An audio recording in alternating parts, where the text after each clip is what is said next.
He's a big man, Gunnar, a big man with a big powerful stroke, but he's going to be needing to be getting out of the blocks really fast if he's going to challenge for a gold medal here, as we wait for the starter to fire them off, and off they go. And look at the speed there from Hajrà. He absolutely flew out of the box in lane number 6. He could be our early leader. In lane number 8 it is also Kavalishvili, and up on the top of the screen it's the red boat of the Hungarian, I think, who's also coming through. So it is Kizmita from Hungary in front. Right next to him is Di Liberto from Italy, and across on this side of the screen is Kavalishvili, but it's Kizmita from Hungary. He's out in front. Di Liberto from Italy trying to stick with him, trying to chase him down. Kizmita is in front. I think he's going to hold on. He takes the gold ahead of the Italian and maybe the Georgian. Kavalishvili takes the bronze, but Kolos Attila Zizmadia took out that race early, went out hard, defied running down, and that is a strong result. Gee, Hungary are having a good day, aren't they? They really are. Are we surprised? No, not at all. What a race there for Kolos Attila Zizmadia. Look at him flying out there. The red boat at the top there got a really good start. The Italian went with him, Andrea Di Liberto, and on this side of the course it was in lane number 8, Kavalishvili, who may have held on for the bronze. We'll have to wait and see though. But Kizmita showing the form that he had, that took him to plenty of podium finishes over the 200 metres, and he holds on here to become a world champion. Let's have a look at silver goes to Italy, and bronze, I think, yes, right down here on the bottom of the course, I think it will be Kavalishvili from Georgia will pick up the bronze. But that is a very, very strong result there from Kolos Attila Zizmadia. Amazing. Just incredible, Ross, isn't it, to see a nation like Hungary. They've just delivered a gold in the women's 1,000 metres, and they've done it again in the shorter 200 metres. So such strength, such depth, such history within that nation. But look at that, 34.29 to win the World Championship title here in Milan. Wow. Yeah, strong result. I did see Balin Kopacz did a phenomenal last 500 metres of his 1,000 semi-final yesterday, so watch out for him coming through like a train in the final parts. But now they're off. Thomas Green, I think, likes to lead from pillar to post. He's in lane 5. As Alice Wood described him, a man mountain on her commentary the other day, but a big friendly giant. Another big friendly giant, I think, is Joseph Dostal, the Olympic champion, over in lane 1. Just became a father there recently to Jonathan. But look at Pimenta in lane 7. He is taking it out. He wants to get in the lead and stay there. It's always his race tactic. I don't think I've ever really seen Pimenta come from the back through to the front. He always goes out from the front and tries to stay there. So he's doing the same here now in lane 7. But Thomas Green is trying to stay in contention with Pimenta, about 3/4 of a boat length down on him. Roy Rodriguez also looks very comfortable there in lane 9. But this looks through the race. And look over in lane 2, Agustín Vernis from Argentina. He was 5th in Szeged this year and 4th in Poznan. So he really wants to try and get on that podium here at the World Championships. But also Balin Kopacz, lane 4, watch out for him. He will finish like a train, like I said. He will just come through pumping, I'm sure. But Pimenta has it all in his control at the moment as he's coming into the first half of this race. He looks very comfortable, very relaxed, great leg drive, great rotation, punching out with his arms. It's all to play for here, Ross. It most certainly is. As you mentioned, Fernando Pimenta, he knows no other way than to get out and lead. He's been overrun, though, on the last few occasions. So has he got a little bit more energy in him today? Is he pacing himself a little bit more? He still holds the lead. Tom Green from Australia, the Roald Dahl character, the big friendly giant, he sits in second. Look at Balin Kopacz now. He's moving up alongside Tom Green. Where's Joseph Dostal at the top of the screen? There he is. He's sitting in around 5th position at the moment. Who else is there? Vernis is there as well, starting to make a bit of a move, but it's still Fernando Pimenta. Kopacz and Green alongside each other, just timing each other, pushing each other along, waiting to make their mark on the Portuguese. Now I think Kopacz has decided to make a go for it. It is Pimenta in front, Kopacz and Green going alongside each other. Dostal in the red boat at the top. He's going to have to find something really special to get himself up here challenging for the world title. It's Pimenta at the moment in front. He's trying to go from pillar to post. What a performance this is going to be. Tom Green now getting the better of Kopacz. So Green moves into clear second. And it might be Tom Green who's the threat to Fernando Pimenta. Pimenta holding on. Green now moves into a clear second and moving up alongside the Portuguese. It's Pimenta in front. Green, is this the day he's going to break through? Is this the day he's going to become a world champion? Thomas Green from Australia, the big friendly giant, about to become a big friendly world champion, is he? Tom Green, Kopacz now, digging deep. Balint Kopacz, the world champion from 2022 and 2020 and Tokyo, of course. Kopacz trying to get to Green. Green digging deep. Pimenta is still there as well. It's Green, it's Kopacz. I feel Kopacz is coming home the better. Green trying to hold on. Kopacz throwing everything out. Kopacz gets there just. Balint Kopacz gets there just ahead of Tom Green. Oh my goodness, that is heartbreak for the big Australian who thought he had his first ever world title. But Balint Kopacz, I thought he was gone at the 750 metre mark, but you never write this man off. He just keeps on going. And Balint Kopacz has gone back and taken back his world title, which he had in 2022, the Tokyo Olympic champion, and he is once again a world champion. Tom Green, hats off to you. What a race that was. Brave race, led right up until about the 999 metre mark, and boom, right on the line, Kopacz gets the gold. Green second, Pimenta holding on to take the bronze. Oh my goodness, that is incredible. What a race. What a race, Ross. Oh my God, edge of the seat stuff. It was incredible. Fair play to Thomas Green and Balint Kopacz and Pimenta. The three of them really had clear water from the rest of the field in that last 100 metres, with Joseph Dostal coming fourth. So Balint Kopacz, the new world champion for 2025 here in Milan, Italy. And thank you so much to these athletes for providing us with such amazing racing and entertainment, edge of their seats. It's phenomenal, and I think we don't say thank you enough to these athletes for what they give to us and the entertainment they provide. There we have it, 3:25. Woo. Wow, my goodness. Podium, well, Amy Fisher is so determined, but don't discount Alyssa Buck. I think it'll come down to Australia versus New Zealand for the gold, but we'll know a lot more in around 4 minutes or so from now. And they've gone off from the start. Really strong start over in lane 3. But Amy Fisher looks like she's up and running.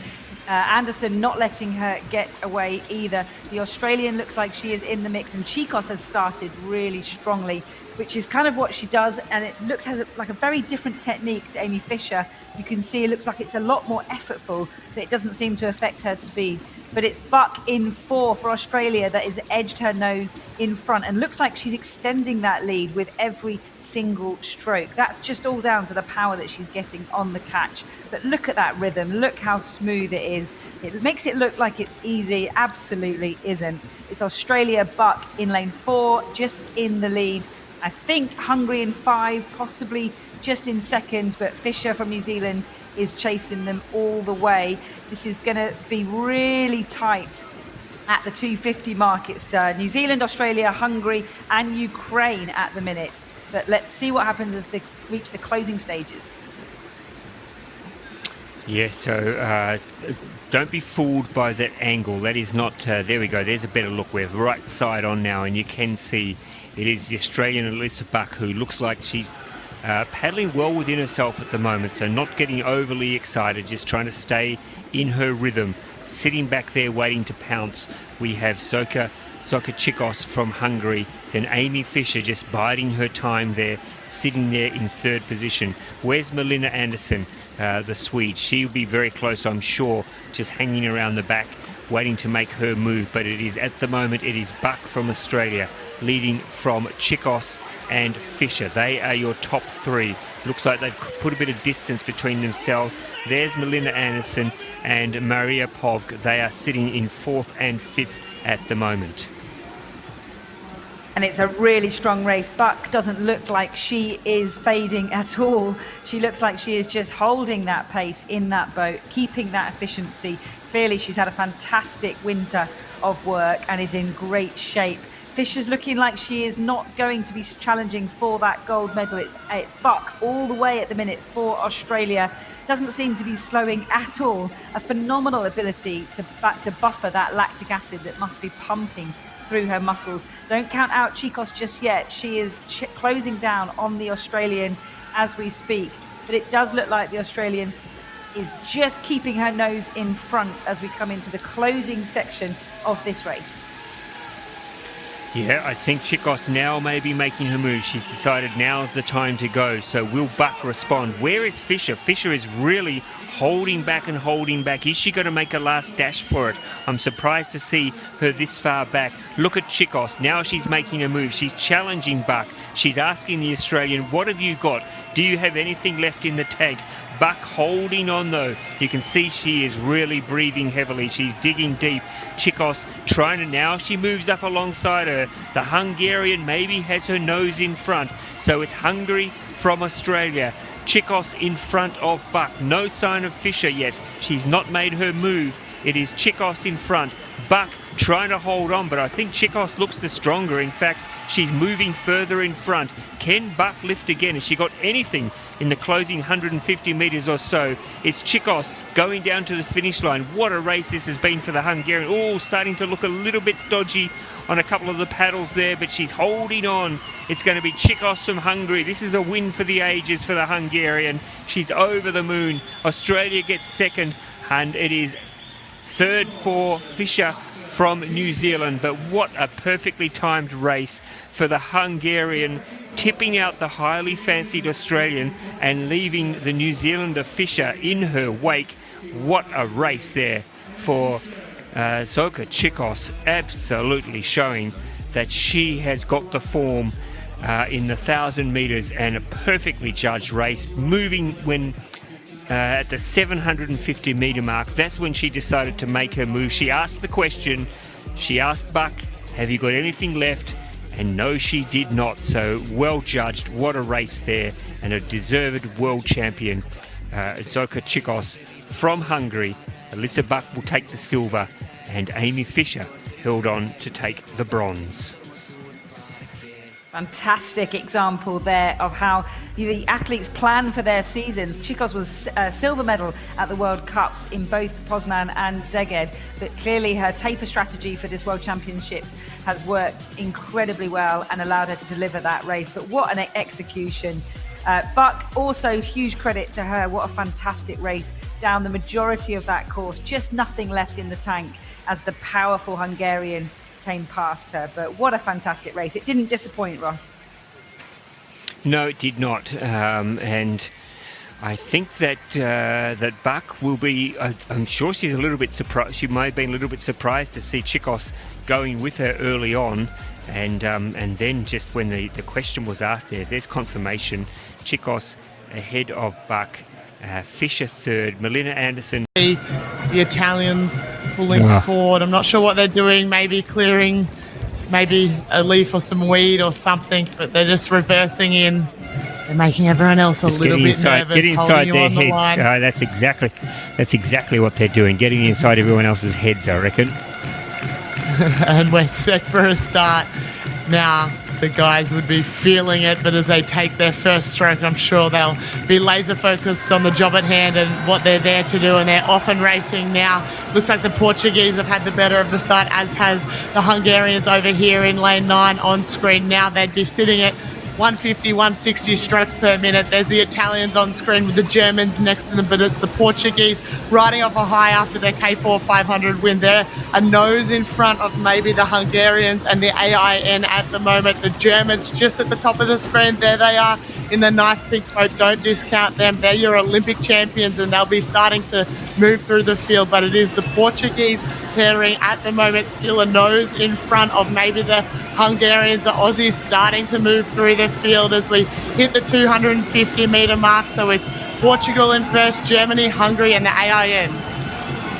Ribeiro and Baptista are the reigning world champions from Portugal, so they know exactly what needs to be done. Look at the Hungarians, though, down here closest to the camera. They're the ones who are starting to make a move. It's Portugal in front. Now the Germans are digging deep. It's the Olympic champions versus the world champions. It's the Olympic champions and the world champions, and the AIN up in lane 2 also in the mix. So it is the Olympic champions now, maybe with their nose in front of Portugal. So it's Germany, Portugal, the AIN and Hungary at the bottom of the screen also are in the mix, but it is Portugal fighting back now. The world champions get their nose back in front, but look at Hungary flying home down to the bottom of the screen.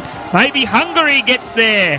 Hungary got there. Wow. From lane number 9, they flew home and have snatched the win in lane 9. We didn't even have them on the camera, but luckily I saw early on that they were making a big move, and Bence Nadas, don't underestimate this man's ability. It doesn't seem to matter who he has in the boat with him, he just manages to lift them all the way, and what a performance. They got a great start out of lane 9. The Portuguese world champions were out there. Maybe they would have been, I'm sure, before the race started, aware that the Hungarians were a major threat, and they have absolutely flown home in the extreme outside lane, the people's lane, to just pip the world champions. Germany, I think, got the bronze, but a great win there for Hungary. What a performance, Elise. Yeah, wow, that was time to perfection, that race. The Hungarians, they had a beautiful start and maybe just settled into their work a little bit, and the turn of speed that they had on the end, maybe in that last 100 metres, it made all the difference, and you can see what it means to them. I mean, they're very well-credentialed paddlers, and it doesn't matter how many titles you win in whatever boat, it means just as much, that's for sure.